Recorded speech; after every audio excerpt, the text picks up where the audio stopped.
Most of the points I've made so far apply to online communication as well as printed material. Although you'll have less control over some aspects, such as the finer points of typography, with live text on a website. Clearly your online communications are going to be of increasing importance, but bearing in mind the age of your audience, you need to avoid falling into the trap of moving too far away from print too quickly.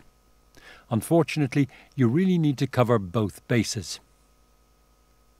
It seems a very likely scenario that family may do the initial searching for providers online, and then, once they've shortlisted their preferred options, with or without a visit to individual homes, sit down with their elderly relatives to show them printed leaflets and brochures.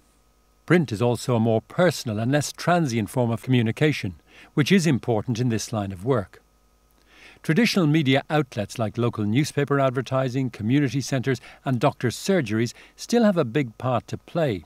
We've recently run some very successful campaigns based exactly on these routes. Hybrid publications, by which I mean, for example, brochures which work in both downloadable and printed formats, can help to avoid duplicating design costs. If you're designing an e-brochure which you intend people to print out themselves, then you need to be even more careful to avoid lots of heavy saturated colours and narrow margins, because most home printers will struggle to cope with it. One last point on printed communications: avoid glossy paper, because it creates a shine that can make text difficult to read.